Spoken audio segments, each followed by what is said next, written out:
Boas-vindas a mais um mergulho no nosso tema de hoje. Sabe, quando a gente pensa em incêndios florestais, a primeira imagem que vem à cabeça é quase sempre a mesma, né? Aquelas árvores gigantescas em chamas, helicópteros jogando água de cima e aquela fumaça espessa que engole o horizonte inteiro. Mas olha só, a verdadeira devastação, aquela que muda as regras do jogo e altera os ecossistemas de forma irreversível por décadas, ela acontece exatamente onde a gente não costuma olhar. Ela acontece no invisível. Para ter uma ideia imediata do absurdo que é isso, pensa nesse número, 1000 graus Celsius. É isso mesmo. A temperatura na superfície do solo durante uma queimada pode chegar a 1000 graus. É um nível de calor assim quase inconcebível para um ambiente natural. E esse número extremo, esse choque térmico brutal, é justamente o nosso ponto de partida para investigar o que o fogo realmente faz por baixo dos panos. Olhando para um solo todo marcado, craquelado e que parece não ter mais vida nenhuma, a gente pode usar a velha metáfora do iceberg. As árvores torradas e as cinzas que a gente consegue ver na superfície são, literalmente, só a ponta do problema. O verdadeiro desastre geológico e biológico está acontecendo logo ali embaixo, em escalas microscópicas e químicas, na própria terra que serve como o alicerce absoluto para que qualquer plantinha volte a crescer. Bom, então vamos lá. Parte 1. Além das chamas visíveis, o que acontece abaixo da superfície? Basicamente, a gente pode dividir os danos ocultos sob a Terra em 3 categorias principais, que vão ser o nosso roteiro de hoje. Temos as mudanças físicas, que englobam a temperatura e a erosão, as mudanças químicas, que alteram a acidez e os nutrientes do solo, e, claro, as mudanças biológicas, que afetam diretamente os micro-organismos fundamentais para a vida. O que nos leva à segunda parte.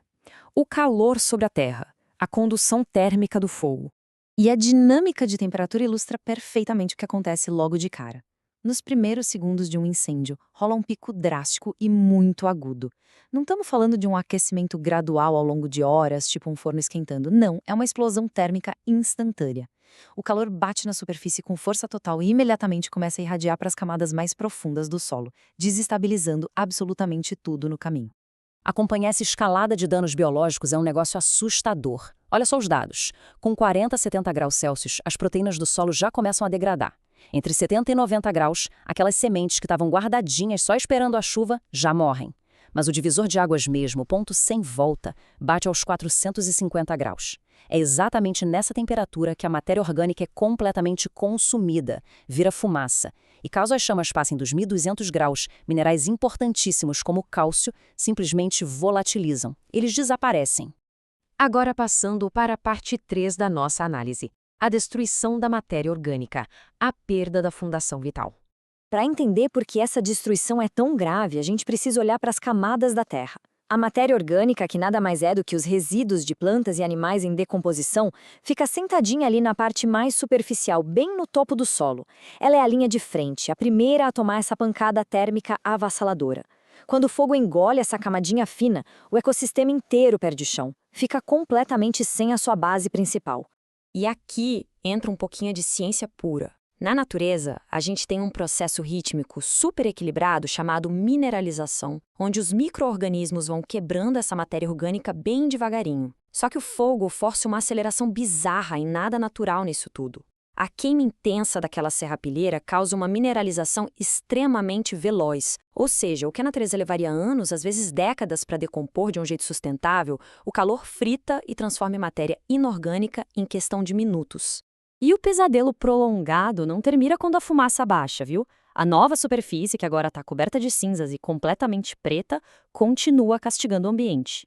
É física. Cores escuras absorvem muito mais radiação solar. Então, durante o dia, esse chão vira uma frigideira, evaporando o restinho de água que sobrou, e à noite esfria de uma vez. A Terra simplesmente perde aquela capacidade incrível de regular a própria temperatura. O que nos puxa para a parte 4. Cinzas e mudanças químicas, o paradoxo dos nutrientes. O que é realmente fascinante de notar é o contraste desses processos. Num ciclo biológico saudável, a liberação de nutrientes é lenta, garantindo comida o tempo todo para a flora. Mas o fogo provoca um despejo caótico, uma liberação rápida acompanhada por um tapete de cinzas. Muita gente vê um matinho brotando rápido nas cinzas e pensa que o fogo adubou o solo, mas, na real, essa riqueza química inicial é uma baita de uma ilusão temporária. E o motivo de ser uma ilusão se explica em 3 passos. Num primeiro momento, sim, rola um pico enorme de elementos como nitrogênio e cálcio. Mas logo depois, a chuva vem e bate direto nesse solo nu, que não tem mais raiz ou folha para segurar o tranco. É aí que acontece a lixiviação. A água literalmente lava esses nutrientes que estão soltos nas cinzas, levando tudo embora. Se o solo for arenoso, o estrago é ainda pior. Todo aquele falso banquete criado pelo fogo vai ralo abaixo e a terra fica totalmente empobrecida. Expandindo um pouco a nossa visão para a parte 5, fumaça no ar atmosférico, a poluição que sobe. Tem uma estatística aqui que é impossível de ignorar. Os incêndios florestais espalhados pelo mundo são responsáveis sozinhos por até 8% de todos os poluentes lançados na nossa atmosfera global. É surreal. É uma fatia gigantesca da poluição do ar, gerada por algo que a gente, muitas vezes, ainda teima em tratar como um problema puramente local. Quimicamente falando, essa fumaça pesada é resultado direto da combustão incompleta da biomassa. Ela joga no ar concentrações altíssimas de monóxido de carbono e um monte de hidrocarbonetos, sem falar nas toneladas de partículas minúsculas que ficam suspensas, viajam por centenas de quilômetros e destroem a qualidade do ar nas cidades. E um detalhe importante. Por mais que essa queima não gere óxidos de enxofre, ela libera tanto óxido de nitrogênio e chega a formar tanto ozônio troposférico que o impacto sobre a atmosfera é absolutamente gigantesco. O que nos leva ao nosso sexto e último ponto: impactos no ciclo hidrológico, alteração da água no ecossistema. Quando o fogo desce e atinge as raízes debaixo da terra, rola um colapso total do sistema hídrico. Pensa num solo florestal saudável como se fosse uma esponja gigante. As raízes, a matéria orgânica fofinha, os canais criados por insetos, tudo isso segura a água. A partir do momento que as chamas destroem essa estrutura e entopem esses poros, a integridade dessa nossa esponja natural simplesmente deixa de existir. Na prática, esse combo de destruição acaba literalmente impermeabilizando o solo. Uma crosta dura se forma no chão, o que corta drasticamente a capacidade da terra de absorver as chuvas. Então, em vez da água infiltrar devagarinho para reabastecer os lençóis freáticos, ela bate de frente no solo duro e desce rasgando a superfície em alta velocidade. O resultado? Erosão pesada, deslizamentos e uma dificuldade absurda para a vegetação conseguir nascer de novo.